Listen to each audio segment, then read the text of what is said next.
You're watching Oilersnation Radio.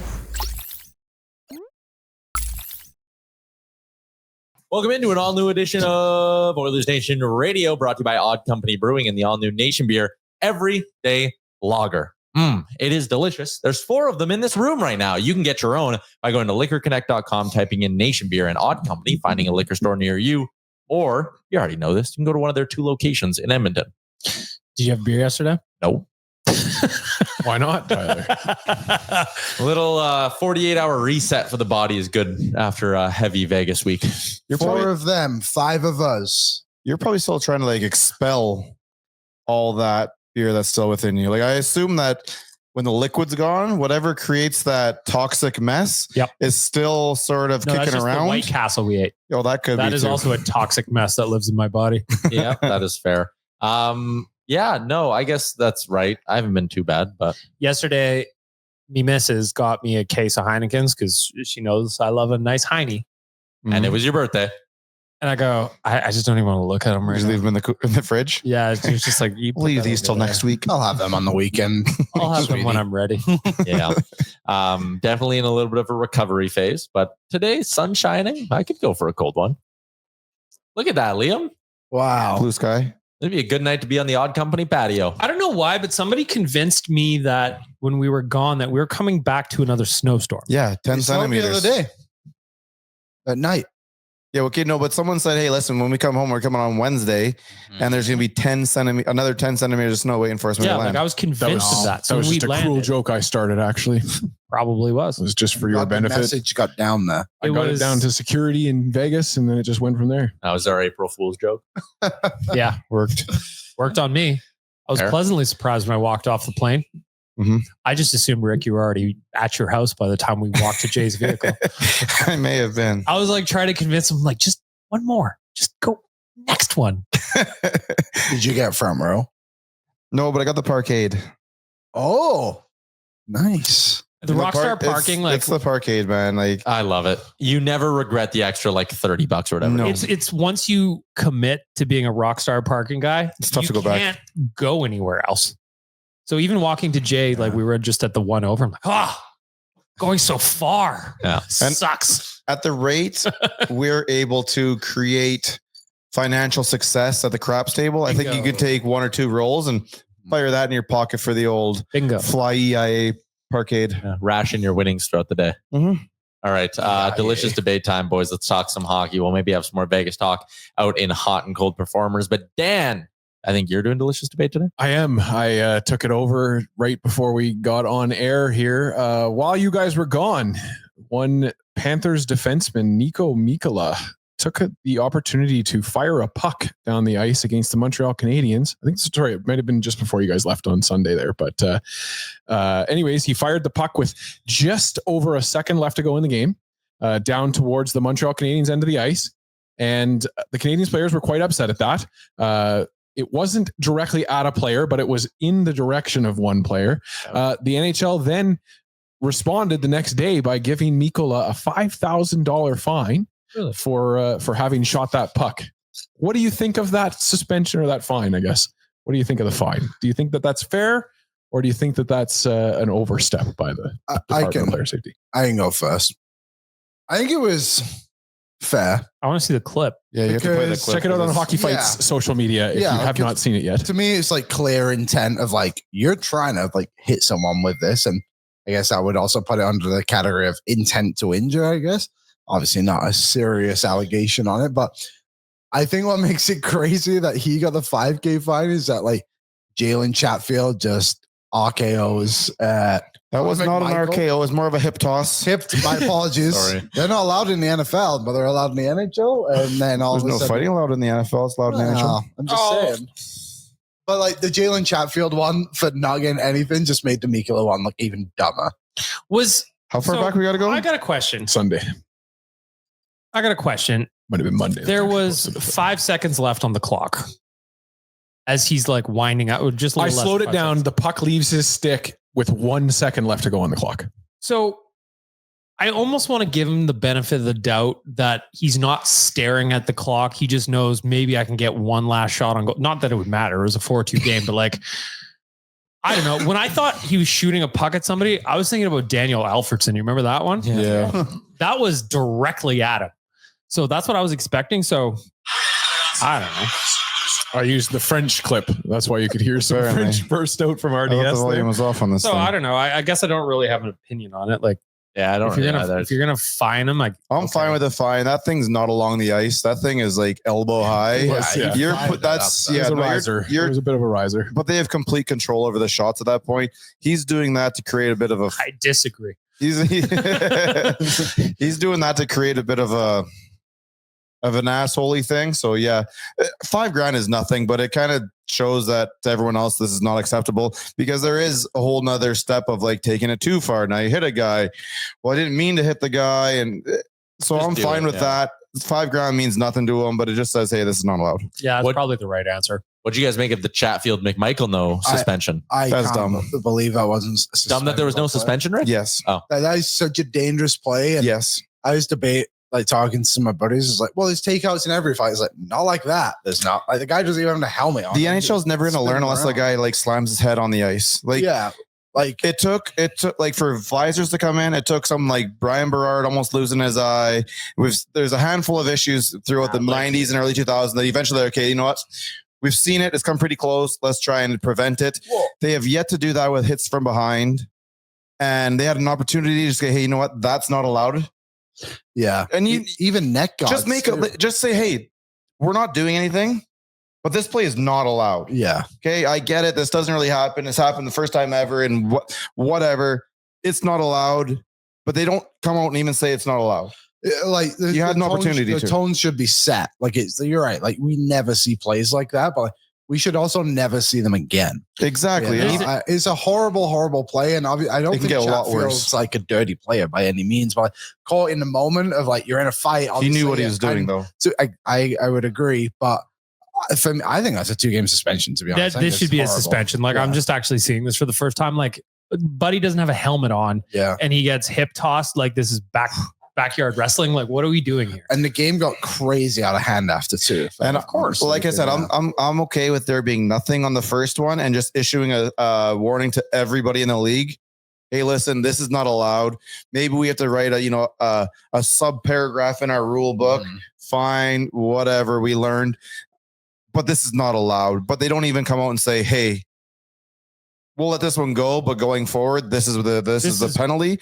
This must be brought up at the next GM meeting or board of governors meeting or something. Someone has to bring that up, because if they're just gonna like let this go and then turn a blind eye to it, it's gonna be a lot worse before it gets better. This is just dumb. Like the guy was very lucky he didn't hit his head on the ice. Very lucky. He's chin to It's chest, incredible, actually. chin to chest, so very well on that one. Dan, you watch more hockey fights than anyone. So what did you make of it? Well, the first one, I'm surprised that you guys are on board as much as I was. I really feel like that's the Department of Player Safety stepping in and saying that they're going to do the hockey fighting from here on in. To me, that slap shot at the end of the game is an opportunity to just on site grab that guy and do something about it. Or, which was to me even more crazy, is that they played 2 nights later and then you could have a response. Then they didn't even respond at all in the next game. So to me, it was like an overstep from the Department of Player Safety. The Chatfield thing is interesting that it's finally kind of hitting the limelight. Like this is not the first time I've ever seen an NHL player or any hockey player use a takedown as a way to win the fight when either the fight has gone stagnant or they're losing badly. I don't think that was the case in either in that situation. I still just don't necessarily believe that he was like thinking that he's going to get his leg to catch that guy's sweep it out from underneath him and have that guy land on his head. But I do think that there has to be a conversation with all the fighters about finishing a fight and having it, because, but I really think that this is also the referee's fault. It's also the linesman's fault, because they step in so early. So these players want to finish the fight and they want it to have that flash and that pizzazz. And as much as we're saying that it's a suspendable thing, social media was lighting up about that everywhere else. Now, hockey fights, we didn't focus on it, but every other outlet that I saw, BR Open Ice, I think I saw it on Bar Down, a couple others too, I won't name them, but people were loving it and jacked up about it. So I don't know, I'm struggling. I did see those as well, Dan, but I thought People are okay with it. those kind of sites were, but I think like the former players were coming out, like Jason Nurse had a tweet being like, this is a terrible thing. Yeah.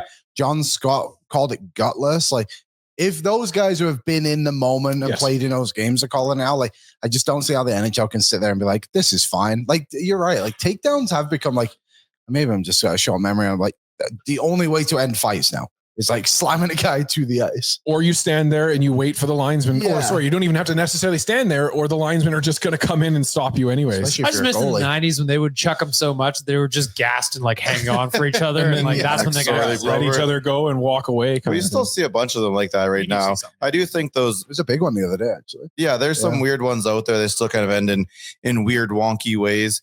But a lot of times, you know, you've lost your posture on the ice. You've lost your balance. You're just holding on for dear life.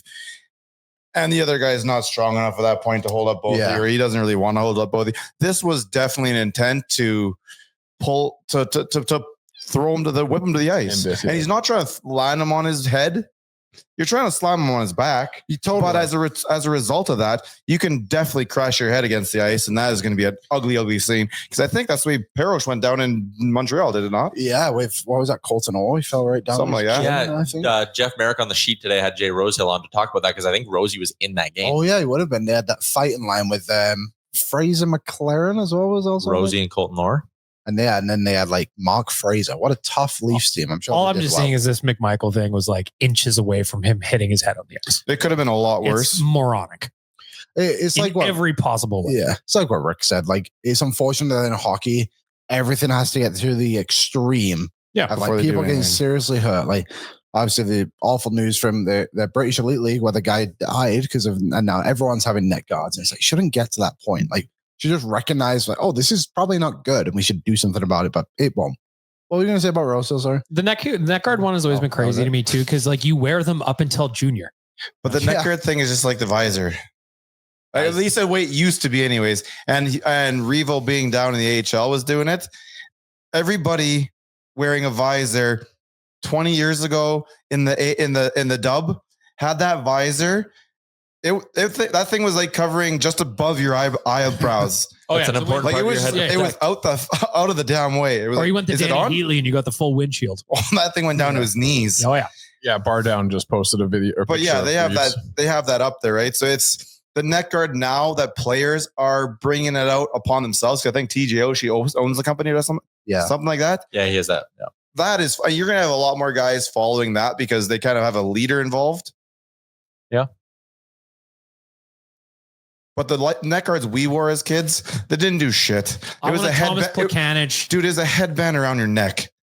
If they caught you in that inch and a half, well, if you had the old school one. I had one that went all the way down like this. Yeah, that was when we were younger. Bib one. That was when you were younger. But then you could get the ones that were just literally a headband and you just threw that around your neck. So you were good for like this one little portion. Above it, you're screwed. Below it, you're scred. But you're like, hey, wouldn't let me wear those. Got one on. I was a bib guy until I stopped playing. Oh yeah, no, it stops the north-south cut, Rick. That's the big thing. Oh, really? That's why I always had that pushback where it's like, well, what does one little strip of cloth stop it? But the slices that it can actually kill are north to south, right? That's interesting. And then also, I guess, directly across. I mean, I just like after Richard Zednick, I don't know how this wasn't just like, oh man, I'm popping a neck guard on. Was he the goalie? No, that's Clint Malarchuk. That was a long ass time ago. That was in the 80s, right? Yeah. So Zednick got essentially like he was in front of the net. There was a puck battle, essentially, if I remember it correctly. And somebody fell over and kind of like skate came up. Yeah, they're along the backboards. A play that happens once every 2-3 games. And I feel the same way about guys like, I know hockey players are creatures of habit. I get it. Same thing with like, hey guys, Kevlar socks exist now.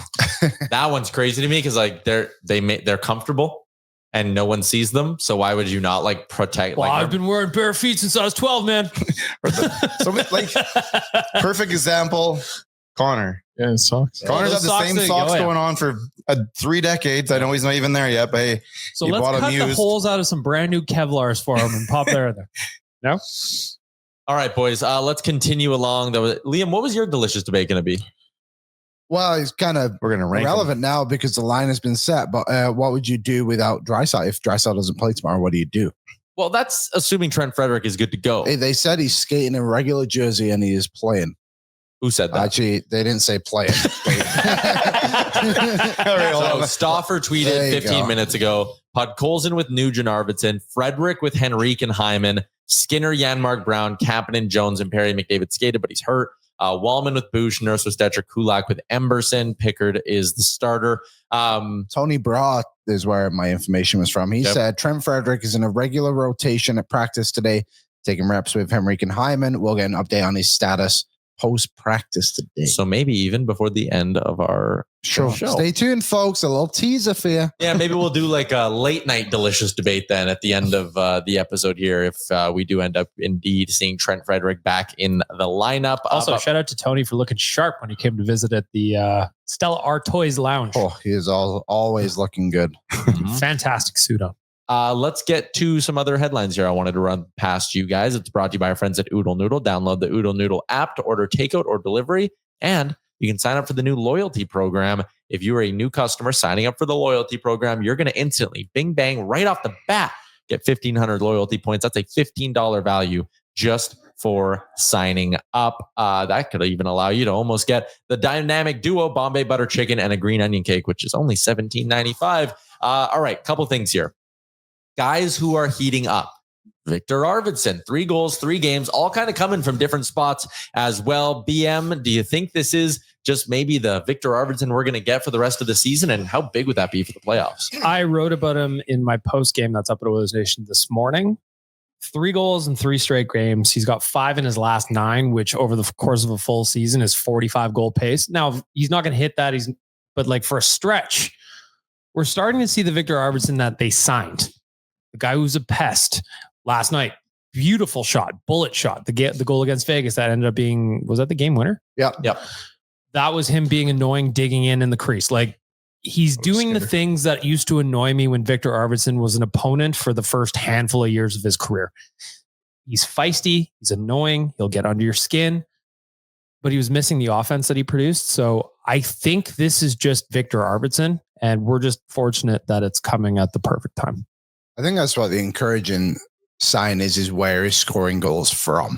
Like that one against the Rangers, obviously pretty lucky. Like you don't beat Shesterkin from there often. But since then, like they've all been hardworking goals, getting to the right spots, whether it be like poking at the goalie at loose pucks or like yesterday, like getting to the slot. Like we've seen the others get so many goals scored against them from that position. It was nice to kind of see it flipped. So yeah, he's peaking at the right time. I've said this a few times to not sound redundant, but like, it was like a couple of weeks ago, this time last year, that when he returned for the Kings and he was close to a point per game player. Obviously, the playoffs didn't go ideal because the Oilers are just a way better hockey team than the LA Kings and always will be.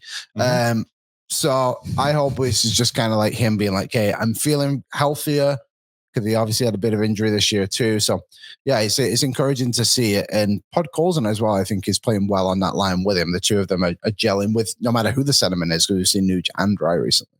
I just think this is the Viktor Arvidsson I was expecting all year. And if he gets on a heater right now, which currently is, and he can carry it into the playoffs, all is forgiven. Yeah. We call that the Connor Brown conundrum. Yeah. And I'd be happy to do it. I'd be happy to forget. Yeah, I mean, even Connor Brown scores a beauty last night, and he's a fucking guy, laser beam too. Yeah, that's crazy. He was flying through the neutral zone. He's probably the guy who, again, if everyone can get back and healthy, or when everyone's back and healthy, he might be on the outside looking in, but not if he keeps playing the way he did yesterday. Do you think it's him? Kevin Carrius asked me this the other day, and I really didn't know. On the big program? The big pro, yeah, I was on the big program on Wednesday. Yeah, really. I asked him not for the 7:20 slot, the 8:20 slot. Well, obviously Max Jones is going to be the guy. Yes. And I would assume Kapanen is the other one. Like you mentioned out. Perry. I don't think it'd be fair to scratch Perry. Like if you're opening night of the playoffs, you get your roster healthy. Unless you need a little load management for Perry because he's a little tired. You've got 3 guys you need to bring in. But because we've done this a handful of times now, but I don't know how you pull Corey Perry out. He has been so good all year. So it's Brown or Janmark. And I think they value the versatility of Janmark. I would disagree because they've scratched Janmark this season. They haven't scratched Brown. I don't know. It's tough. I don't know if I'm smart enough to answer this either, but like, who's the better penalty killer? Brown. I would think Brown. I mean, I don't know the big difference between the two, but who can do better with 9 minutes a night on your fourth line? Well, Brown. I don't know. Yeah, Mark hasn't scored a goal.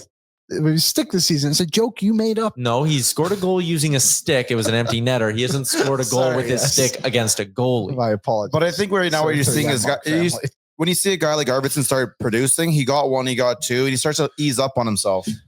Yeah. Right. Like I think they faced a lot of adversity throughout the year offensively, and a lot of guys did. And once you try and shake out of that and you feel a little more confident, you play better, you play smarter. Totally. But when it comes to guys you're yanking, dude, to me, it's Jones, Kapanen, and Podkolzin. Pods. Yeah. Pods. You can't take Pods out. First line pods. They're all left wingers coming in.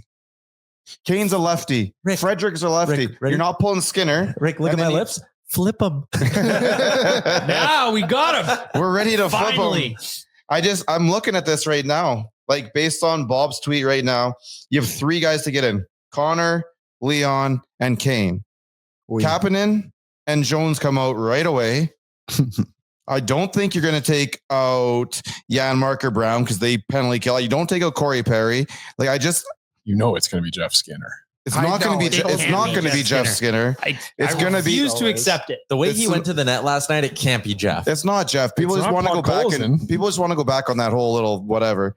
But it's Podkolzin, it's Jones, and I'm it's pulling him because he Kapanen. can't hit the empty net like everybody else. But That's why I have take umbrage with Rick's idea that you know where you're putting the shot. I don't. I kind of think they've kept Skinner on that third line because they might want to use that in the playoffs, and that's why they used Kapanen up in the top 6 instead of putting Skinner up in the top 6. The other guy, like in which case, he's Adam staying in. Henrique's not coming out.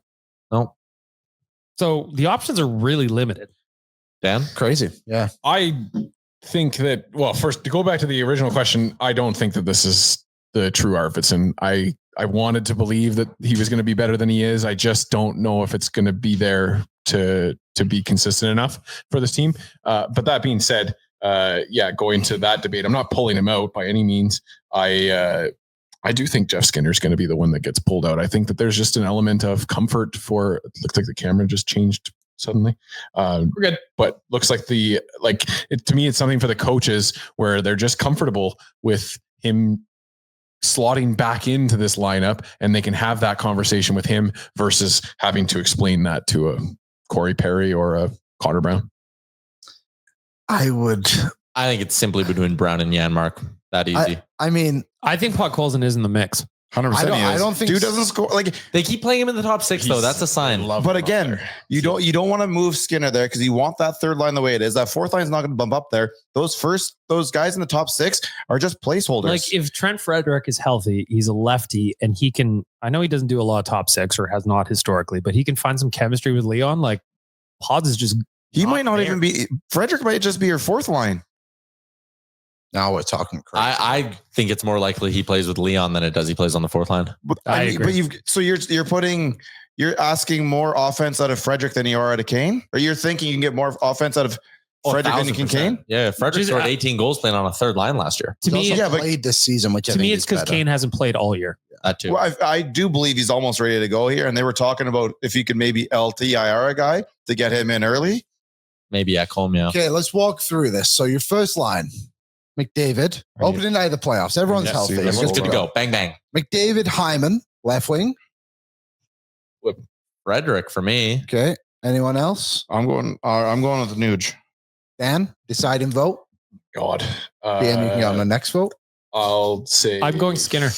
Actually, I would love to say Skinner there, but I will say Nuge. Because I think Nuge is finding some success as a centerman and I really stretching out that center depth would be huge in the playoffs. So you're going too. McDavid, Draisaitl, Nuge, Henrique. All of a sudden you got That's fair. your depth at sea is significant. I was That's also fair. I'm thinking down with Nuge.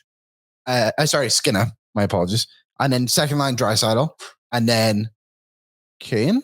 No, I'm Arvidsson put goals in night 1. Oh, interesting. Dry RV pod. I was going to say my third line was going to be that. Drive with Arvy, Nuge. Frederic. Yeah, I'm going with BM here because I'm going to put Skinner. Let's go with the big 4 down the middle. Well, Nuge. I'm calling it big 4. Yeah. Okay. But then you've got Yeah, it's been Skinner, huge. Hyman, and then 2. I think you're going to. He's going to get Kane. more. No, we use It's whoever they feel more confident in because they're going to get about the same amount of ice time. I think you probably put Kane there first, though.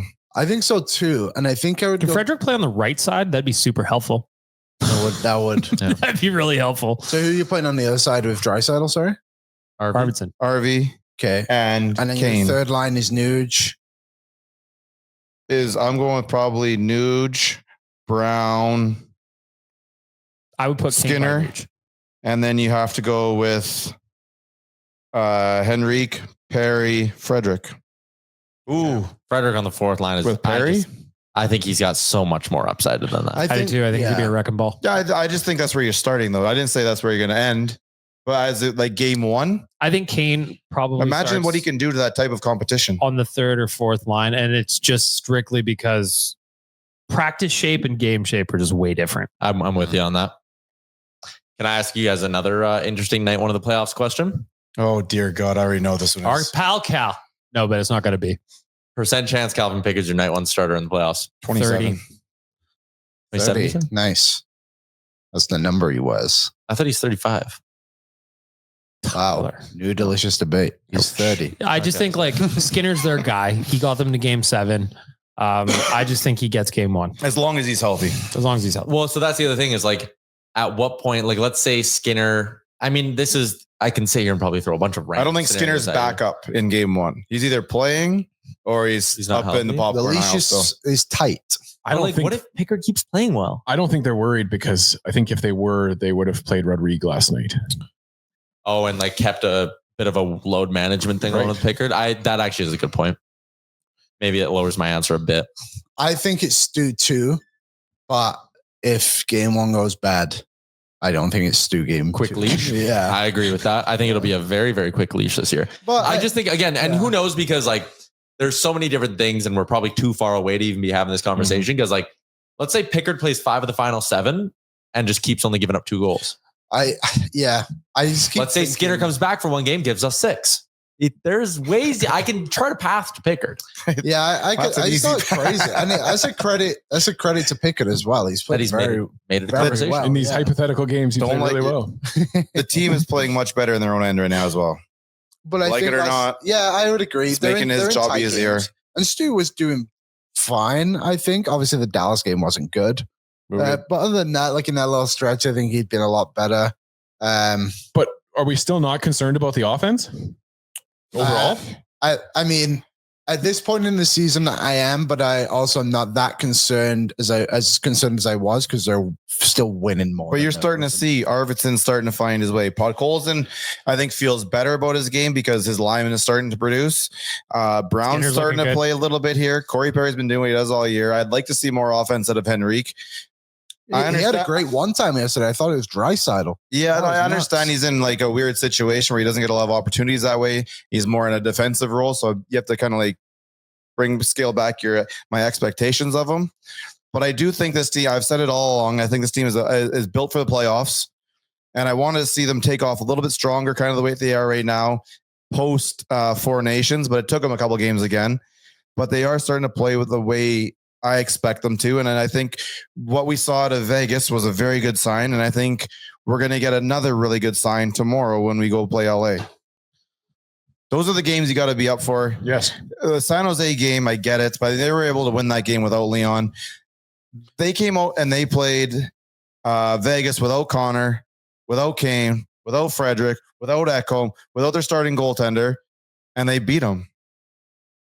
Now it's time to go out and I'm terrified to know who they're going to be playing without tomorrow, but we know it's definitely Connor. We know it's definitely Ekholm. We know it's definitely Skinner. We know it's definitely Kane. Fredric's a maybe.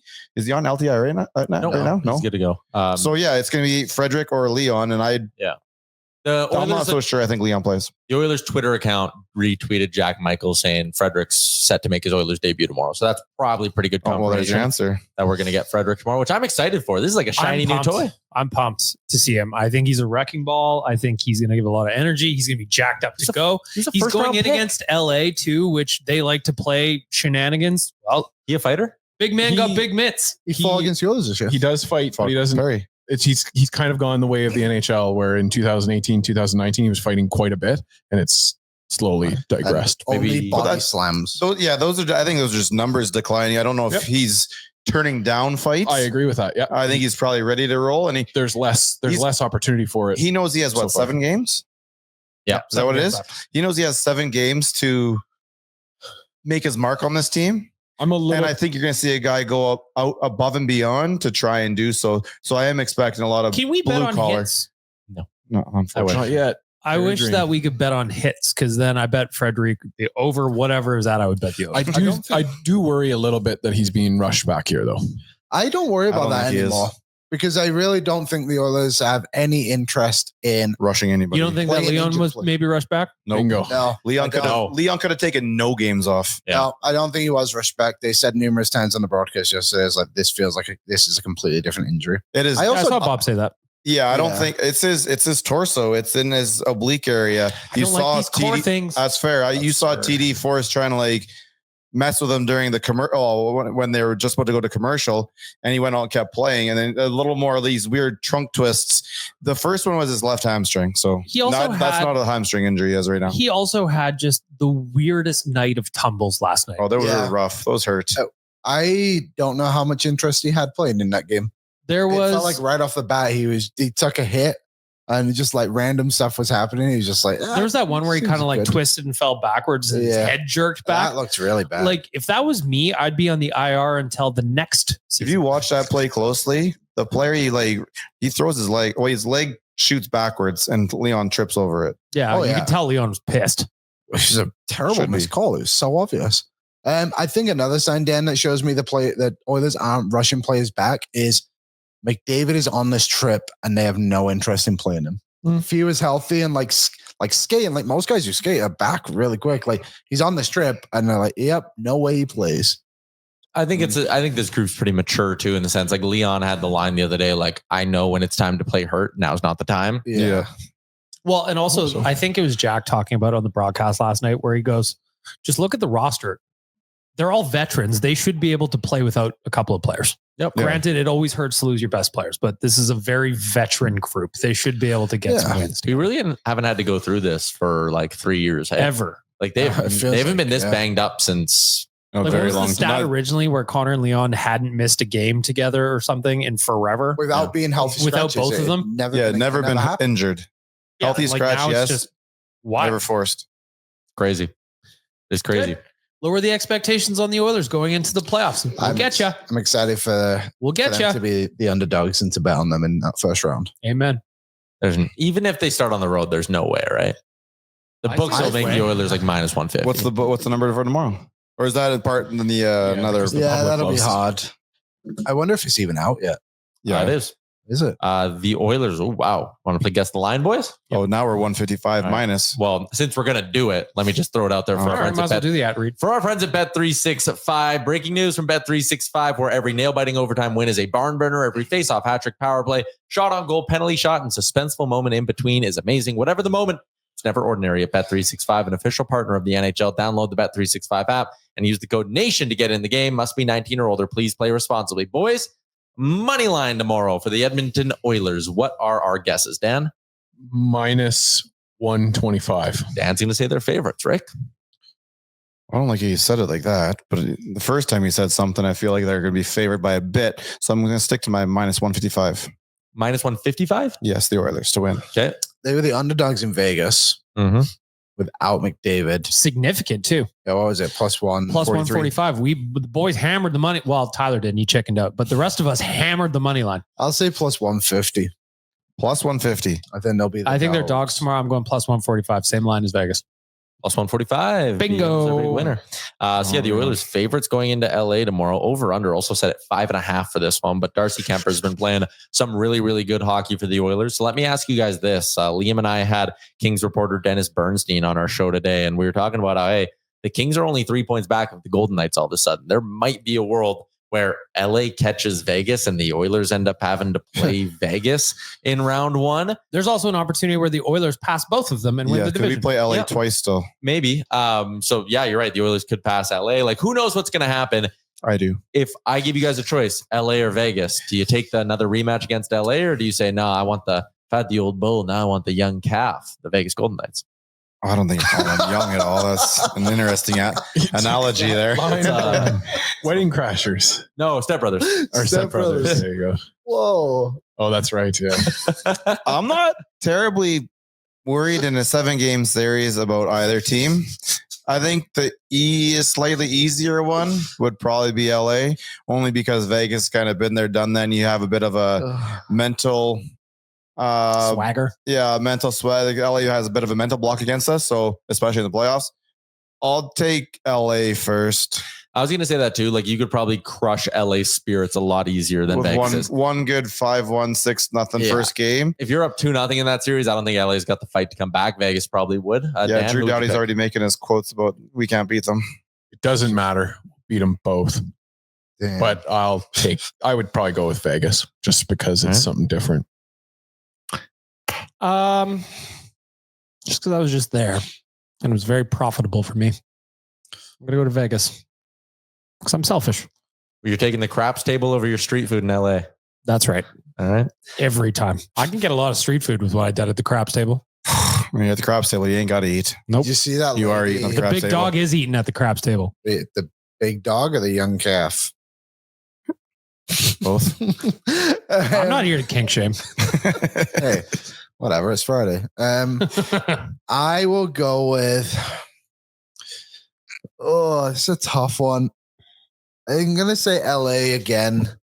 I think the Vegas blue line healthy is better than what LA would bring, and although Kemper's probably a better goalie right now than Hill, it's just Vegas been there, done that mentality in the first round would suck rather than going up against LA, who maybe you could put a bit of doubt in early if you get up in the series. The other question you asked me though was hypothetically Vegas or Winnipeg. Nobody wants to go to Winnipeg. I said just Winnipeg. as a general rule. Why do you want to go to Winnipeg? Mitzi's isn't even there anymore. Nope. Well, no, it was just a general idea of like who we couldn't even all fit in the cab. It's true. We'd need two van cabs. Yep. Curbs are very high. All right, boys. One more for our friends at Bet365. Let's go outside of Edmonton for a second. History on the line tonight for Alex Ovechkin taking on the Chicago Blackhawks. Game is in Washington. Ovi has a hattie against the Hawks already this season. 3 to beat him, 3 to tie. 3 to beat him, 2 to tie. What do you think Bet365 is offering for an Ovi hattie tonight? Ooh, I bet they got, I'm going to go plus 650. Plus 425. For a hat trick. For a hat trick? Yeah, because they got the young goaltender in, and obviously that's not it, but I'll stick with my number just because. Plus 900. He's been mailing it in for months now. Plus 900? Plus 900. Liam? I know the answer. Yes, we talked about it on our show. The answer is going to surprise you guys. 14-1 plus 1,400. No way. For Ovi to get a hattie tonight. It's a hat trick, guys. It's hard to do. Well, I was trying to think of, because I don't often bet on multiple goal scorers or hat tricks. So I was just kind of flying blind there. So for him to score first tonight, that's plus 600. He is a favorite. So we could fire up the same game tab. We're playing Chicago? Yeah. Chicago, regardless of the score, please don't pull your goaltender. I think an empty netter on home ice would still be electric because of how the crowd would react to him skating it down the ice. 100%. Like it's all good for him, but I would prefer that these next 3 goals are not empty net goals. I would like to see, because I'm actually pulling for him to break the record. I think it's cool. I want to see a classic OV slap shot from the left circle that gets reviewed for offside and called back. Yes. If you're the opposing coach and you challenge it, you challenge every single goal. That'd be hilarious. No. Yeah. If you're the Hawks head coach and the team is poured on the ice and like the confetti 100%. Challenge 100%. Everything's wrestling, man. Gary would be speed dialing that war room so fucking fast in the seats, being like, just let it go. Count it. Put offside, count it. Oh, I got some breaking news. You want to tell it now? I'll wait. You know what? Let me just give everyone this. Ovi to score first. Ovi to score 3 goals. Ovi 6 shots on goal. 50-1 on Bet365. You're parlaying all of 3 and 6 shots? Yeah. Wow. Giddy up. All right. That's the Remchuk retirement plan. We're going to get to what Liam has to say, but first we're going to step aside for a quick break. Liam. Wow. We went this whole time. He wouldn't tell us anything. That's insane. I feel like if you're going to have breaking news, I want to give you a button of some kind. I just don't know what it is. Well, actually, of course I do. Joel's barbecue foot's the breaking news button. We go to the breaking news desk with Liam Corbin. From Jack Michaels. I know no that guy. timeline on Leon Draisaitl. but he won't play tomorrow. Likely out for Monday in Anaheim, but should be back well before playoffs in quotations. Well, That's a that timeline. sounds a bit of a timeline to That's me. literally a timeline. He followed up no timeline with a timeline. Trent Frederic. No timeline, about 7 to 10 days, give or take. English is hard though, right? Like there's always those words that mean different words. Timeline means one thing, though. There's continued on to say Trent Frederic, slight possibility for tomorrow. Dot. I see what he's doing there. What does Trina's oil say? That's what I care about. Just quickly, Mark Spector also had a tweet an hour ago. Should pass it along. Though it seems like a valid question, my understanding is that Evander Kane will not remain in California for a rehab assignment with Bakersfield. He could still go there, but not for this coming weekend's games. I don't see him going to the AHL to play. I do see them putting someone like LTIR ends right at the end of the season, right? You have to be out 24 days.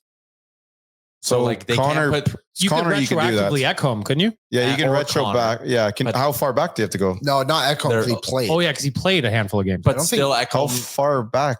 24 days. I understand that, but back from like Connor's last game or Ekholm's last game and game one of the playoffs, is that 24 days for either one of them? Yes, it's 20. It should be 24 for Ekholm because he got hurt on the 26th was his last game. So you can go retroactive to then. The 27th, that would lead you to the 20th of April, and they should be starting on the 21st. It's close, though. Connor, I don't think would work then. Probably not going to work for either of them, really, I guess. Probably not. I don't think they're going to do that. I think Kane going back, he said for this weekend's games, though, right? Yeah, so you probably would wait a week. Well, the other part of it, too, is you can only go down there for a week. Yeah. Yep. So if he just stays there and then maybe plays a couple games. I don't know. Okay. I don't see him doing it. Before we get to hot and cold performers, Oh, I see idiots. the Oilers signed a couple of European free agents, and apparently they're not done. Bob says they might have a few more up their sleeve. But David Tomasek, who is a right shot centerman from Prague, He big? 6'1", Yeah, average. You know they've been looking for a right shot center forever. Tomasek has never played pro hockey in North America. After playing in the OHL, he bounced around the Czech League, the SM Liga, year in the KHL, Czech League, Swedish Hockey League. I'm getting my new Gaetan Haas. This is Yuri DePita. Uh-oh. Well, so Bob said yesterday, he's like, Tomasek isn't coming over here to be a fourth line player for this team. He's got upside. I'm saying I think we've heard this song and dance before. Joel Persson was a gym teacher or something. And then he was playing on. So he's coming over here for training camp and trying to steal a spot. Otherwise, they gave him $1.2 million. Which people, but doesn't that just go away if he goes away? You could put him in the AHL, then he refuses to go and then goes home. And I think that probably just the contract goes up in smoke at that point. Agree to the whole Brandon Saad. Maybe. Or the Alexei Mikhanov. Or that guy who signed for Vegas. Right, that guy. Shipkov. Raphael Lavoie. Shipachev played like 10 games and was like, I'm good. The other guy, a little bit younger, because it is worth noting that Tomasek is 29 years old. Joshua Szymanski is a 23-year-old German-born forward, 6'5", 190 pounds. That's my he big. That's my guy. Yeah. 40 points in 52 games in the DEL. Leon Draisaitl apparently played a role in recruiting him. Left shot centerman. Yeah, they have the same agent. Yeah. So both these guys, again, I'm not going to buy into the, look out, diamond in the rough. Drinking the Kool-Aid is what we do here. Well, I'm buying into Samasek.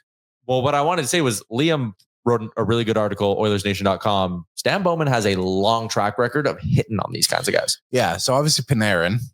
I don't think either of those guys. He was 42 when he got here. He was 95 years old when he got over here. The rookie of the year. Dominic Kubalik, Jan Ruda, Arvid Soderblom, he's a goalie, Kevin Lankinen, Antti Ranta, David Kemp, Dominic Cahoon. He's doing this without a computer, everyone, just for the record. Pius Suda.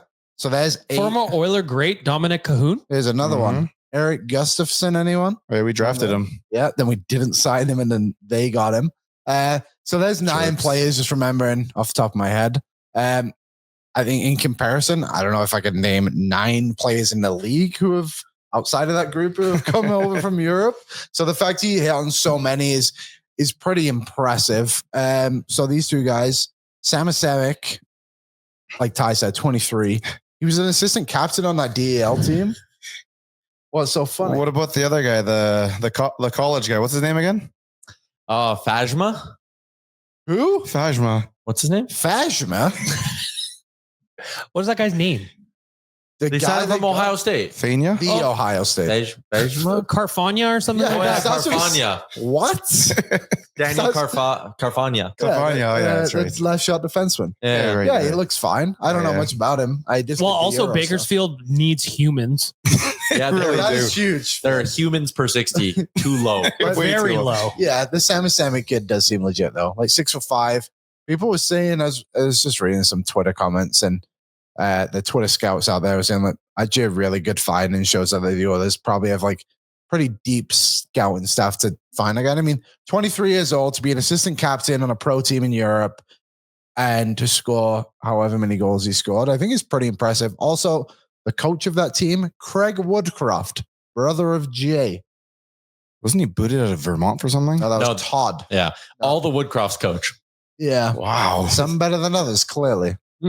Well, they all coach. Jay currently doesn't coach.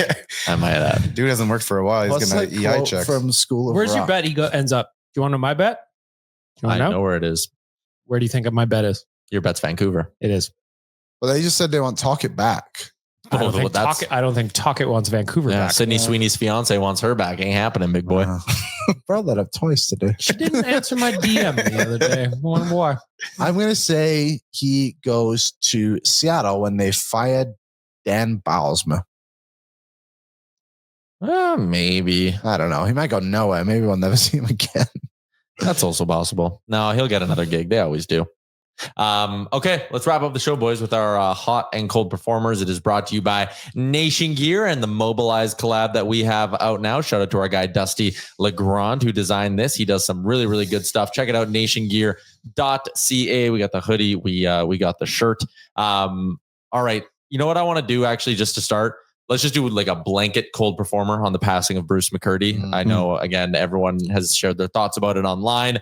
We want to send our best to his family and to his son, Kevin, who has just been so strong on Twitter with all of this as well. So I do also like, and maybe it's the blanket hot performer, but that everyone's taken on Bruce's last tweet, never in doubt, is kind of like a mantra to saying heading into the playoffs. But our condolences to the McCurdy family and everyone he worked with. Just real quick, I got a chance to meet one of the first things I ever did when I got full time at Oilers Nation was Jay and Wanye dragged me to an analytics conference that the Flames were doing.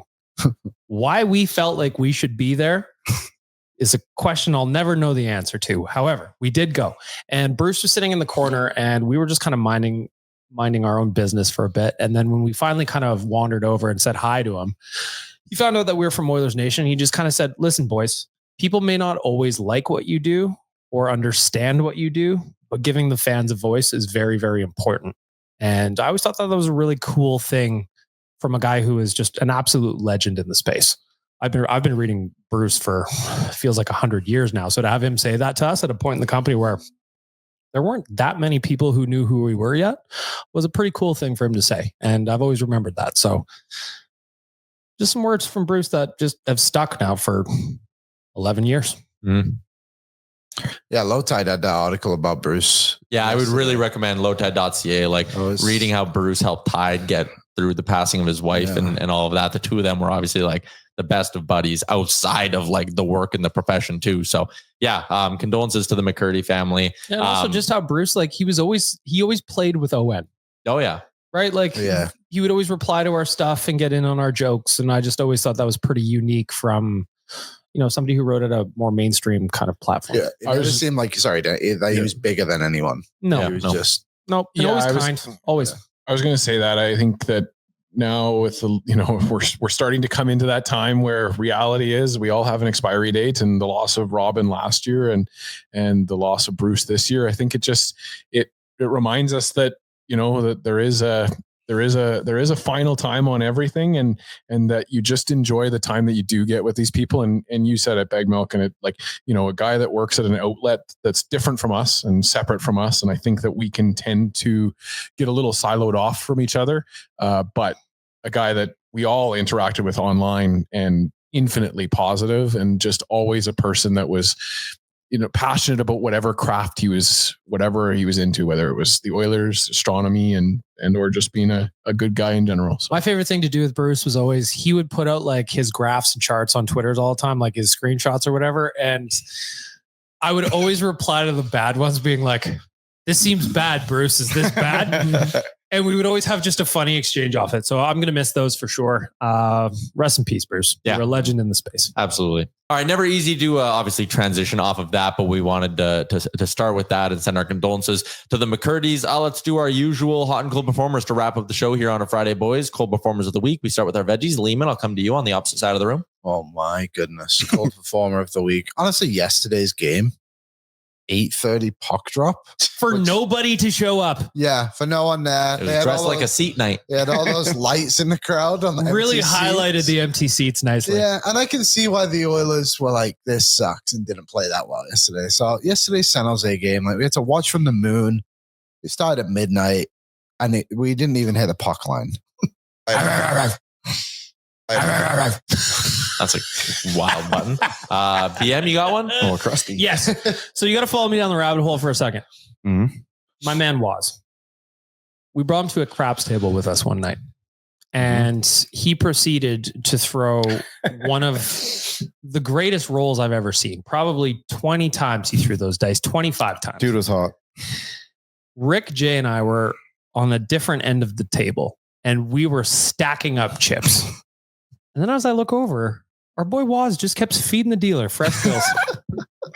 In the middle of an all-time heater, he was feeding the dealer It made bills. no sense. And, you know, I feel like we shouldn't have invited him without at least a few more basics. So I'm going to give all three of us, despite our winnings, the cold performer for allowing that to happen. Poor boy. Oh, same You really like that one. You like that one, eh? Well, hang on. Is that my Perry the Platypus? No. That's Perry the Platypus. Oh, it's two The other one's different. different. Very different. Dan, cold performer. My cold performer of the week is going to steal from my delicious debate, but it's going to go out to the Department of Player Safety for just giving him that fine out for a puck firing that I think could have been solved with a hockey fight. You get my cold performer of the week. Wait, okay, hold on. Rick, cold performer of the week. This is going to go to everybody who has to either sign off or vote or give a yay to everything going on downtown when it comes to construction right now. 104th Ave has been a mess for a long time. We've always had Jasper Ave we can lean on. Now Jasper Ave is down to one lane each way from like 112th Street to 120th Street. There is no escaping this. You can't go north from Jasper to 104. It is an absolute zoo out there. I don't know whoever thought that this is a good thing to do. We'll do it all at once and we'll do it very slowly. And every time you look, there's nobody doing a damn thing, but they all need to be replaced at the jobs. See, as you can see, the more you fuck around, the more you're going to find out. And I would just like to apologize because we have thousands of listeners for this podcast. Odds are one of you is working in that construction. So I'm sorry, Rick just insulted you. I'm looking right at you. Hey, listen, pick it up. It's taking too long. Yeah. I'm going to say... You get down to 140th Street, 142nd Street off Stony Plain Road, takes forever. Here's an idea. Oh, that's closed again. It's closed. They're closing 104 to 142 again. Come on. This is why I live in the suburbs. I can't stand that stuff. Roads are paved with gold in St. Albert, right? Yeah, I was going to say, I lived in Sherwood Park for quite some time, and driving from Sherwood Park to Edmonton was never fun either. Sometimes. Not always, but sometimes it had its issues. Every day, All right, Rick, you're getting all worked up, so I'll flip the ledger and come to you for your hot performer of the week. All right, well, some people won't like this, but I'm going to give it to Wayne Gretzky for taking time out of his schedule to sit there and travel with Ovi all the way around for however long it takes, just so he can give Ovi the same respect that Gordy gave Wayne way back in 88 when he did the points and 92 or 93 when he got the goals. We saw in the NFL this year, Saquon Barkley was coming real close to hitting Eric Dickerson's record. And Dickerson came out and said, I don't want him beating my record. I'd probably be a guy who said, at least believe it, maybe not say it. But Wayne's going to go out there and do the right thing and push the game of hockey as he always does. I think it's okay to say you don't want it to happen, but you show respect when it does happen. Yeah. I guess we never got there with Dickinson, but yeah. Dan? I'm just going to give it to it was something that happened. I don't even remember what game it was. I guess it was 5 days ago. So that would have been the Seattle game. Yeah, the Seattle game. The way that the Oilers handled and the arena handled the medical incident that happened at the start of that game. Even to credit to Jack and Louie for kind of breezing through it without it being too intrusive on that person. Hope that person is okay now. But the Oilers for their handling of a medical incident right at the start of the game gets my hot performer of the week. I don't know that I have a button for that one that's appropriate. So we'll give it a little golf clap. Bag milk. What do you got? I'm just going to blanket everybody that joined us in Vegas for the Nation Vacation. We had a great group. You probably heard, I would very, very much encourage you to go listen to the real life that we did when we were down there. We were actually had trip goers sit in on the podcast for a little bit. That was super fun. So, the Baker boys, they come to all of these things. One of them flies from Michigan. One's from Michigan, and that's crazy. Mainlander Tim's coming in from across the continent, and Jay from New Hampshire. And I'm gonna miss Utah. So many names because, like, obviously the Utah boys, Goat and Lil Bro were there. There's so many names of people who just come with us on all these things, and I just want to give you a shout out and a thank you. You guys make the trips. We're trying to get better on all of them. So please keep sending us your feedback so that we can keep doing that. But it was great to hang out at the pool with you guys, or at the craps table with you guys, or doing a dance party on Fremont together. A dingy dark bar. The dingiest bar I've ever been to. You walk in, it was basically pitch black. There was carpet in there. You couldn't see it, but you could smell it. Mm-hmm. And we just had a great time as a group. And I thought it was one of the best trips we've ever done. And that only happens because the people on the trip are so fantastic. So I just want to give all of you the hot performer of the week. The big guy is smoking hot. Liam. My hot performer of the week. I just had it and now it has slipped my mind completely. I got it. Were you going to give one to me? No. Oh. I'm going to give mine to our intern, Reese. He produced Oilers Nation every day on Wednesday. Basically, he told me everything was fine until I got there and was like, I don't really know how to do this. And then did it without anything going wrong. You fake it till you make it, kid. Yeah, he was awesome. So shout out to welcome Reese. To the company. Yeah. Feeling hot. Feeling hot. Go ahead, Tyler. I'm going to give mine to the Boston Bruins. A month ago, they were 2 points out of a playoff spot, and they pulled off what I'm calling the perfect tank. You keep your fans believing. You come into a year being like, we're going to make the playoffs. You sign Swayman.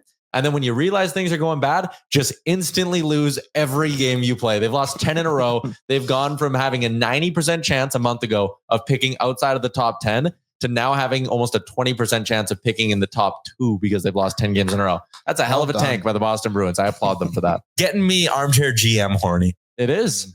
It is. Probably. Do that with Montgomery at the helm. Score prediction tomorrow, Oilers Kings. Dan? 4-2 Kings win. I'll say 3-1 Oilers win. Our pal Cal, baby. We know they can't score an empty net. So, and they've gone, I think the last 74 games have been 1-goal games. If you check the stats there. So let's go 3-2 Edmonton. Yep. I thought that was a real stat for a second. I will go 3-2 Edmonton as well. You're going to really enjoy a 9-1 matinee win. Buck line. Come Buck on, lines. baby. Go enjoy a line. Barrio ramen outside the rink. All right. Have a good weekend, everybody. Thanks for tuning into the pod. We'll see you again on Tuesday. What's up, Nation citizens? If you like that video, then you need to be subscribed to the Oilers Nation YouTube. Podcasts, live shows, exclusive interviews, and analysis. Everything you need from your favorite voices at Oilers Nation. And you don't want to miss any of it, so hammer that subscribe button.